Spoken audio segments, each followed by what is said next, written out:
In early January, the blizzard of '96 slammed into the East Coast. You didn't hear, leaving many of us stranded in 2.5 feet of snow. We were preempted. All our shows were off the air that day.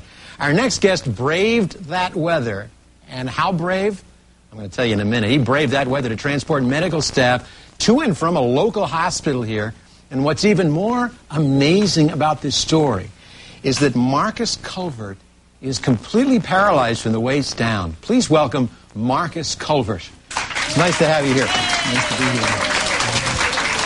And he also has a nickname, and his nickname is in the Bergen Record, the headline, you can't read, it's a lousy Xerox. They always give the talent the lousy Xerox. It says, a wheel hero.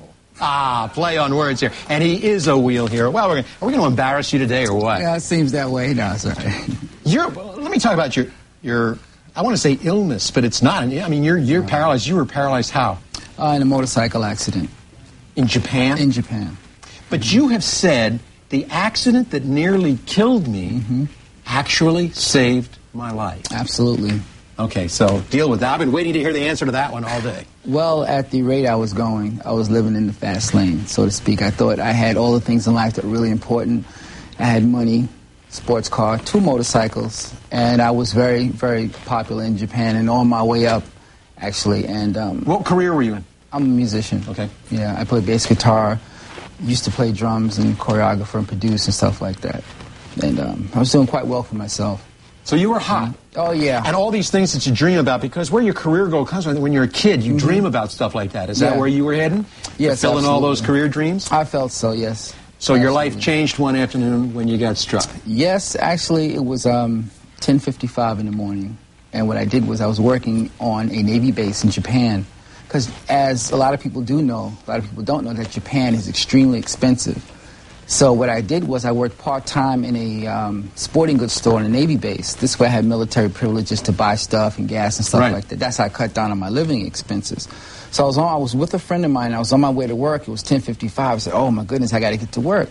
Hopped on my bike. Make a long story short, I remember going onto the street, hit first and second gear, and I woke up, and there was 2 Japanese guys looking down at me, sliding me on this piece of wood into an ambulance. I said, what happened? I blacked out. And, you said challenges are what your life has been all about since the accident. Oh, yeah. Explain that to me. Actually, most people don't really know that when something like this happens to you, it's totally unexpected, you know. Nobody ever expects something like this to happen to you, especially not me.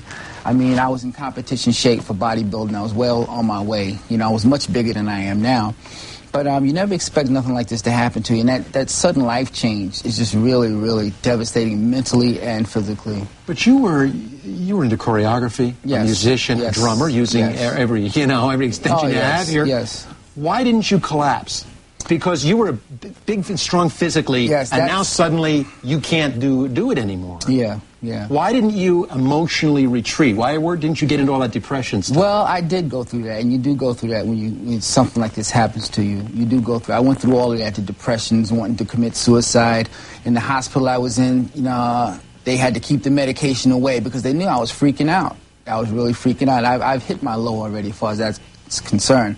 But I have to give all my honor and thanks to my God, Jesus Christ, because without him, nothing would have happened to me. Something inside you. Absolutely. Not something outside, not the great hairdo, not the ability to get along with people, not the good looks and the bodybuilding. You had to go inside somewhere and mine that character. Yes. Okay. And every time that I felt I couldn't go on, God always put somebody in my life to pick me up. Every time when I thought I can't make it no more, he put somebody in my life to keep me going. So every time. Let's talk about this wheel hero stuff. I mean, this is amazing. Do you have any idea what it was like? I know you people in Palm Springs and a lady called us are just going, what's winter? Oh, that's why I don't have to wear suntan lotion. I mean, it was a mess here. So what inspired you to get out? And we have some video here. What inspired you to get out and get in this van? How did you do that? Well, actually, I usually wake up early in the morning. I was watching the news, and it's like, oh, if anybody in the area has 4-wheel drive vehicles, if you can, volunteer time to help out, we need it. Ambulances cannot move around because of the weather or what have you. So I thought, I said, wow, I know I got a 4-wheel drive, and I don't know very many people that can drive as good as I do. And it just so happened that my brother had called me a few minutes earlier and said, I want to borrow your van, your Jeep.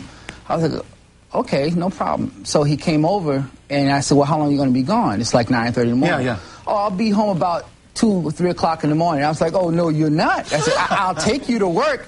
I'll drop you off. But now the snow's outside. Yeah. You have to shovel your way out there? Yeah. How did you? So you shoveled your way out? Yeah. Because you heard an announcement on the radio saying, anybody that can help us. Yes. So you decided you're the man. I decided. You got the juice. Yeah. So now you shoveled your way out? Mm-hmm. I shoveled my way out. I have a shovel. It's like retractable shovel, like an antenna type of thing, and I just... That's it. Once I shovel, yeah. We have video of you getting in, which we shot today. Mike went out and shot today with you, that we're going to show of you getting in and out of this van. So what do? You get up to it, you fold up your wheelchair. How do you do this? Well, actually, once you get the door open, I just I grabbed the door, and I grabbed the seat, and thank God I have good upper body strength. Now remember, he was doing this in the snow, folks. This was like blizzard material. The windows were frozen. How did you deal with that? Oh yeah, well, luckily enough, at that particular time they weren't. Oh, so you didn't have to scrape anything up? No, not too much. Just I have an ice scraper. I can scrape. Well, this is the folding of the chair thing. Yeah, exactly. Look at that. But you got to have great upper body strength. Yes. So now you decide to call the hospital. Is that what you did? Didn't you do that on your cell phone? Yes, I have a cellular phone. So I called the hospital and let them know. I didn't mention I was in a wheelchair. I didn't think it was necessary. So I offered my services, and I said, I'll definitely volunteer if you need me. So, here's my cellular phone number. If you need me, I'll be in the area. So what's the first call you got? Who did you pick up? The first call I got was a young lady and her newborn baby. That was the first call that I have. And they said, oh, we have a young lady who needs to get home. She's been here waiting for hours. Nobody can take her. Can you do it? I said, sure. So she was at the hospital? She was at the hospital. And had to get home with the new baby? Yeah. How old was the baby? The baby was 2 days old, a day old, something like that. Okay, so here comes Marcus in his truck. Okay, so what happened? She got in the car? Yeah, she got in, and we were talking for a while. And I just mentioned, oh, by the way, I'm paralyzed, She said, oh, yo, really? Where's your chair? I said, oh, it's back there. We're way in the back. And we talked. It was her husband was very, very grateful, But you also picked up nurses? Yeah, nurses, doctors, surgeons, yeah. Took them back and forth, quite far, actually. You got involved, it wouldn't be New York if you didn't get involved in a police incident. You were in the middle of something. Oh, yes, over in West New York, New Jersey. This one street that I had pulled down. I was on my way to pick up one of the nurses. And actually, one store to my left had just been robbed. I mean, you see the cops coming from every direction. I'm like, oh, my God. And there are cops behind me. Where am I going to go? And I just prayed. I said, Lord, I'm out here trying to do the right thing.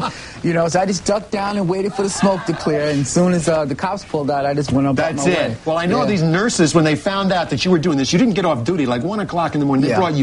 They brought you coffee, they brought you donuts, but that's all you had to eat. You didn't really eat all day. Usually, when I drive that long, there's drive-thrus and stuff, but all of them were closed. Closed because of the snow. Yeah. What a terrific thing you did. Just because you heard it on the radio. Well, you saw some police that day. I want you to meet a police officer. Oh, okay. This is John Genovese, and he is not just any police officer. This man is the chief of police in Palisades Park. Oh. Chief, how are you? Nice to have you here. Please have a seat. Marcus Culvert. Nice to meet you. Welcome to Have a Heart. Thank you. Now, he's not here to put the cuffs on today or to get your witness statement to that incident there. Why don't you go ahead and say your congratulatory messages I met Marcus here. Today for the first time, and we knew about him, we heard about him, and this situation he done, and we want to thank you personally. You were like our guardian angel. We didn't know you were there, but we knew someone was out there helping us. You are a true volunteer, and we thank you. Oh, thank you. And on behalf of the mayor and council of the borough of Palisades Park, we're contacting you and giving you a certificate. Oh, wow. Oh, that's terrific. We consider you as our volunteer of the year. And thanks again.